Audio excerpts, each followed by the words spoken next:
Assalamualaikum. Okey, kita sambung kita punya pembelajaran pada topik yang ketiga di dalam bidang obstetrik iaitu lawatan antenatal. Okey, tujuan lawatan antenatal ialah dia menggalakkan dan mengekalkan kesihatan fizikal dan mental di kalangan ibu hamil. Dia dapat mengesan dengan awal keadaan-keadaan yang berisiko tinggi yang boleh menjejaskan ibu dan fetus serta dapat membuat rujukan kepada doktor. Okey, memastikan kelahiran bayi yang matang, hidup dan juga sihat. Menyediakan ibu untuk kelahiran dan laktasi dan jagaan bayi. Laktasi itu ialah penjagaan untuk pemberian susu lah. Okey, dan mengurangkan kadar mortaliti dan morbidity maternal dan fetal. Kadar kematian. Okey, selalunya lawatan ni lawatan antenatal ni dia akan buat di klinik-klinik kesihatan yang terdekat lah. Selalu ibu akan mendaftar di klinik-klinik kesihatan. Dalam erti kata lain, dia akan buat booking. Okey. First of all, dia akan pergi, dia ada aktiviti-aktiviti yang dia akan lakukan.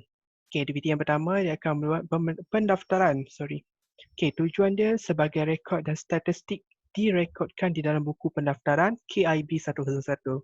Ini kena wajib tahulah untuk semua student. Okey, yang kedua, mengambil sejarah. Okey, tujuan mendapat mengenal pasti masalah sosial, perubatan, pembedahan dan kandungan yang lepas di mana boleh menjejaskan kandungan sekarang. Okey, dapat mengawal penyakit ibu dengan memberi rawatan dan merancang pengurusan obstetrik. Okey, untuk sejarah sosial dan ekonomi. First sekali kita akan ambil macam biasalah nama, nombor kad pengenalan, tempat tinggal, jarak ke klinik, taraf pendidikan, perkahwinan. Dari segi ekonomi pula, kita akan tanya berkenaan dengan pekerjaan dan pendapatan bagi isteri dan suami. Okey, bagi sejarah head pula. Sejarah head tadi menarki. Kita tanya menarki untuk video first tadi kita dah terangkan tentang terminologi menarki. Apa tu? Okey, menarki merupakan pertama kali datang head untuk bagi usia 10 hingga 14 tahun. Okey, pusingan berapa hari kita nak tahu. Bermaksudnya berapa hari datangnya head. Ada yang 5, ada 6, 7 dan sebagainya lah. Okey, flow berapa banyak dan berapa hari. Regulatory tu kita tengok sama ada dia regular or not. Bermaksudnya ada yang datang, bulan ni datang, lepas tu bulan depan datang lambat. Sepatutnya contohnya tetap pada tarikh 15. Jadi bulan depan pun datang 15 bulan. Tetapi macam regulatory itu regular. Kalau regulatory yang lain pula dia not irregular. Bulan ni datang 15 bulan. Jadi bulan depan mungkin datang awal, mungkin datang lambat daripada tarikh tersebut. Itu not regular lah. Okey, perancang keluarga. Kita kena tanya juga sama ada ibu ni ada ambil ke tidak pil ke sebarang suntikan perancang keluarga lah. Dan kalau dia ada ambil, kita tanya bila last ambil dan jenis apa? Jenis suntikan atau jenis oral untuk makan. Okey, sejarah obstetrik. Kita akan ambil tahun. Kehamilan dia hamil normal ke, ada simptom ataupun ada history of anemia, APH or PE. PE tu ialah pulmonary embolism. Okey, berapa bulan bayi dilahirkan gestasi? Bermaksudnya sejarah kelahiran yang lepas. Berapa bulan dalam kandungan, seminggu 9 bulan. Dia jangka masa kan sebelum kelahiran. Okey, lepas tu cara bersalin SVD. Okey, kena tahu juga SVD tu apa maksud dia. Spontaneous vaginal delivery SVD. Itu secara normal lah SBD. Instrumental delivery, forceps or vacuum itu menggunakan alat bantuan untuk melahirkan ataupun LSCS. Okay, LSCS ni lower section cesarean. Lower segment cesarean section. Sorry. Itu LSCS secara caesar lah.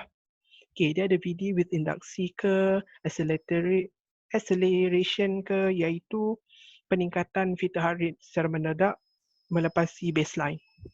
Okay, retain placenta, PPH and blood transfusion. Okay, puerperium ni kita kena tengok juga. Subnovulation ni dia merupakan not return. Maksudnya dia punya uterus. Okay, uterus dia tidak kembali ke tempat asal lah. Not return to the normal size. Okay, secondary PPH. Maksudnya puerperium ni kita dah tahu maksud dia ialah jangka masa pemulihan selama 6 minggu. Jadi kita tengok sama ada tak kesan-kesan sampingan selama masa 6 minggu tu. Contohnya secondary PPH, postpartum hemorrhage, iaitu pendarahan berlebihan selepas kelahiran, infeksi ataupun masalah psikologi. Okey, bayi pun kita kena tengok jantina, berat badan, penyusuan dan keadaan sekarang lah. Macam mana? Okey, lepas tu sejarah ginekologi lah. Okey, pernah mengalami myomectomy ke tidak? KDC, pap smear. Kita kena tanya juga pada ibu lah. Okey, lepas tu untuk sejarah perubatan, kita kena tengok juga pernah mengalami penyakit tak seperti hypertension, renal disease, diabetic mellitus, lepas tu pernah cardiovascular disease ke CVD, asma and TB. Kalau ada salah satu tu kita kena tanya rawatan apa yang diberikan and then ubatan yang dimakan sekarang lah. Okay, sama juga sejarah surgical. Pernah kita tengok juga ada lebih kurang sama je LSCS ada ke tidak. Lepas tu ada buat laparotomy ke. Ada masalah pada tulang pelvic or abdomen macam tu. Ini semua kita kena rujuk pada ibu lah. Kena tanya. Dan ibu akan, kalau ibu tu jenis multigravid, dia dah lebih daripada satu kali beranak ke atau hamil, dia akan bawa satu buku merah yang lama, yang lepas. Jadi kita boleh rujuk daripada situ jugalah. Okay. Kalau yang macam primate gravida, dia kena buka buku baru. Iaitu kita kena fokus betul-betul, kita kena tanya betul-betul dengan ibu. Okay, sejarah keluarga pun sama juga. Kita kena tanya sama ada ibu bapa patient ataupun ibu tu ada penyakit seperti hypertension, diabetic mellitus, penyakit psikiatrik ke klien atau suami pun ada history of kembar, maksudnya kandungan kembar.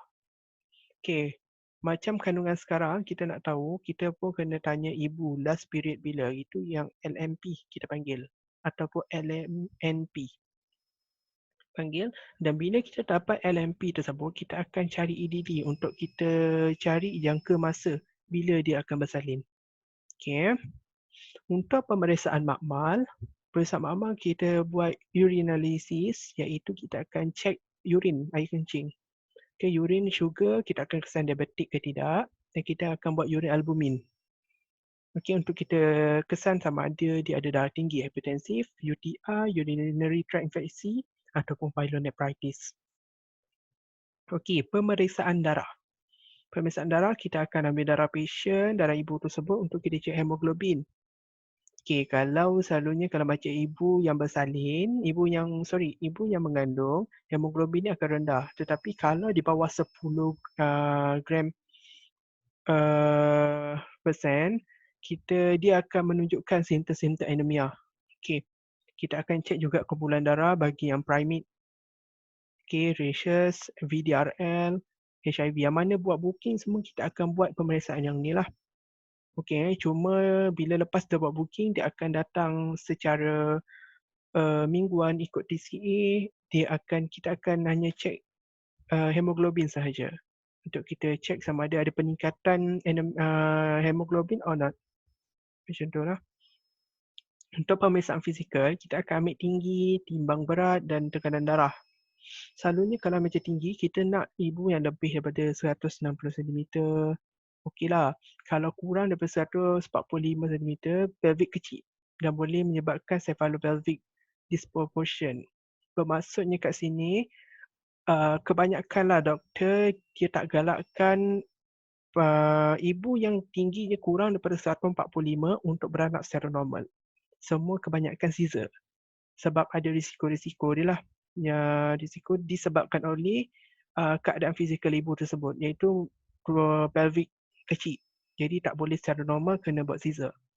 Okey, macam timbang pula berat, ibu yang normal ibu yang mempunyai kelahiran normal mesti akan meningkat dia punya berat.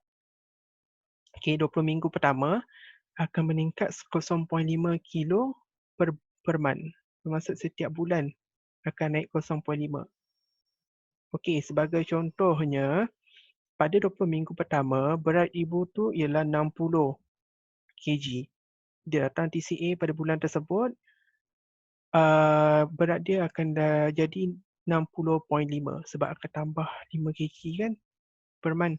Okey, pada next 20 bulan kedua akan tambah 0.5 kg per week, per minggu.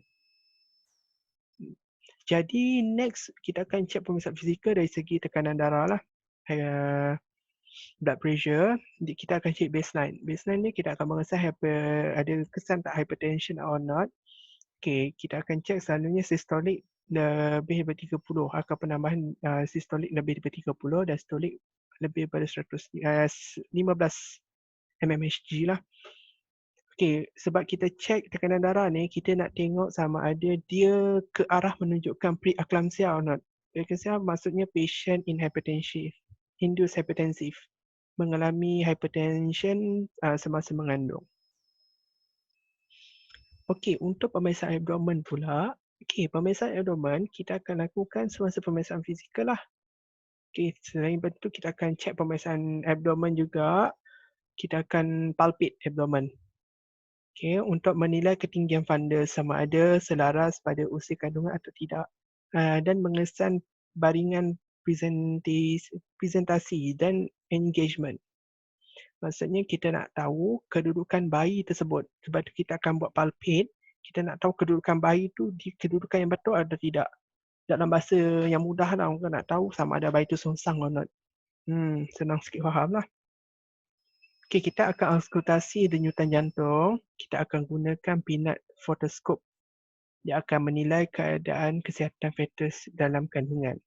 Okey, tadi pun kita dah, video sebelum ni pun dah menunjukkan kita dah tahu fetal heart rate yang normal berapa, iaitu 120 hingga 160. Okey, pendidikan kesihatan pun kita kena bagilah.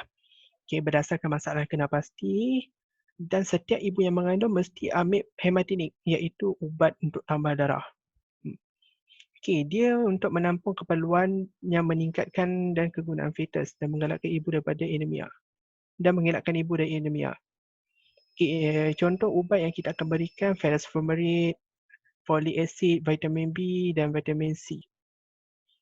Okey, itu dia punya, yang BD dengan daily tu dia punya sukatan dia lah, maksudnya pemberian dia. BD tu twice a daily lah, 2 kali sehari.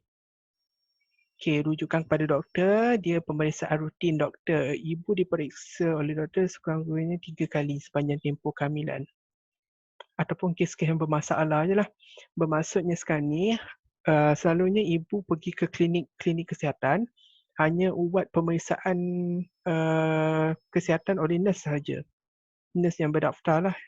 Okey, jadi apabila cek macam tadi, dia ada pembahagian, cek pemeriksaan fizikal, bila ada sebarang keabnormalan dekat situ, contohnya bila auscultation, fetal heart rate baby rendah ataupun terlalu tinggi, kita baru rujuk pada doktor. Kalau sekiranya sepanjang tempoh kehamilan tiada masalah, bermaksudnya ibu hanya jumpa doktor sebanyak 3 kali je, sekurang-kurangnya 3 kali sahajalah. Kalau ada yang sebarang keabnormalan semasa TCA je, baru kita akan jumpakan ibu pada doktor. Rujuk pada doktor lah. Yang paling penting, yang pemeriksaan dental sekali sahaja. Okay, dokumentasi, of course lah kita akan, apa tindakan kita yang buat dekat klinik, kita akan rekodkan dalam buku KIB 101 dan dalam kad rekod kesihatan ibu dengan jelas dan ringkas. Itu yang panjang-panjang lah. Okay, ini summary aktiviti klinik lah. Okay, macam tadi saya dah terangkan, first pendaftaran, second akan penyiasatan makmal, kita akan ambil ujian darah dan urin, kita akan cek. Lepas tu pemeriksaan fizikal, kita akan cek BP sama ada simptom pre-eclampsia or not. Okay, tinggi dan timbang berat ada, sama ada berat meningkat, bertambah dalam keadaan yang normal atau tidak. Dan pemeriksaan arm, iaitu fizikal, abdomen dan nasihat kesihatan lah. Kita tengok sama ada nasihat kesihatan tu, sama ada ibu ambil ubat secara betul atau tidak, ada sebarang aduan daripada ibu, masalah yang ibu hadapi di rumah, itu pada pemeriksaan arm dan pada nasihat lah. Itu orang kata pendidikan kesihatan yang nurse akan bagi kepada ibu. Okay. Schedule lawatan susulan. Ini ialah jadual lawatan susulan ke klinik. Okey, untuk lawatan pertama hingga ke 28 bulan, setiap bulanlah datang. Jadi maksudnya daripada hari dia buat booking buku sampai pada 28 minggu. Sorry, dia akan datang pada setiap bulan. Selepas 28 minggu hingga 36 minggu kehamilan, patient kena datang 2 minggu sekali. Dan 36 minggu hingga bersalin, patient perlu datang seminggu sekali. Sebab apa kita nak tengok perkembangan fetal tersebutlah. Dan bila-bila masa sekiranya ada masalah. Okey, ni schedule suntikan ATT. Okey, untuk suntikan ATT ni ialah anti-tetanus toxoid. Ialah untuk kancing gigi lah, orang kata. Itu bahasa senang lah saya bagi ya. Okey, jadi untuk anak pertama ni, kita akan bagi dos pertama 24 minggu. Bila anak dah bergerak, dos kedua selepas 4 minggu selepas dos pertama. Kita bagi. Anak seterusnya sehingga 10 tahun, kita akan bagi booster dose dia pada 24 minggu. Okey, itu sahaja pada hari ini. Jadi next topik kita akan terangkan lagi lah berkenaan dengan topik-topik obstetrik. Okey, sekian. Terima kasih. Assalamualaikum.